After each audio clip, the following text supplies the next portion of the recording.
करा, नंतर 3 वेळा दीर्घ श्वसन करा. ओम भू ओम स्वाहा ओम स्वाहा ओम महा ओम. 1 चमचाभर पाणी जमिनीवर ओतायचं. जमिनीची पूजा करायची आपल्याला. ओम पृथ्वी त्वया धृता लोका देवी त्वं विष्णुना धृता पंचधारे जला देवी पवित्रं कुरुतासना अपसर्पन्तु ते भूता ये भूता भूतसंस्थिताः ते भूता. त्याला पादुकांच्या अंगठे आणि पादुका अतिशय जीर्ण झालेली, जीज झालेली आहे त्याची, त्यामुळे आपण त्याला वर चांदीचं कवर केलेलं आहे. त्या चांदीच्या कवरवर सकाळी आपण याला पाण्याचा अभिषेक करतो. त्यानंतर दिवसभर कितीही पूजा आल्या तरी आपण याला पाणी लावत नाही. म्हणून या पादुकांच्या पंचोपचार पूजा करण्याची पद्धत ठेवली आहे. पंचोपचार पूजा म्हणजेच कोरडे उपचार, गंध, फुले, धूप, दीप आणि नैवेद्य हे पूजाने आपण त्याचं पूजा करणार आहोत.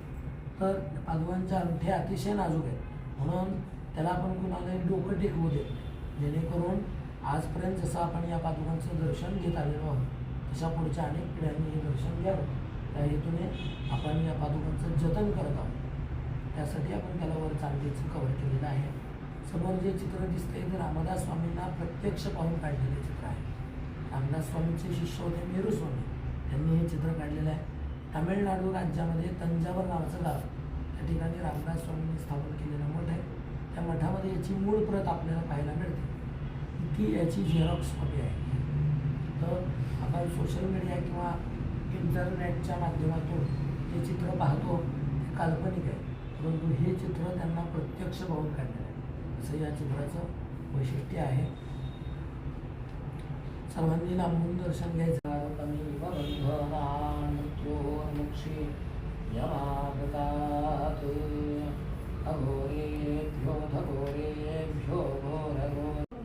हो तेच की, सगळीकडेच ते हो, काय सांगणार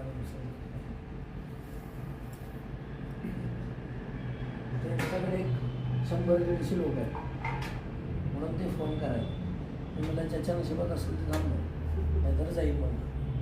मग काय समजलं तरी आता तुमची आवाज द्या, मी येणारच आहे.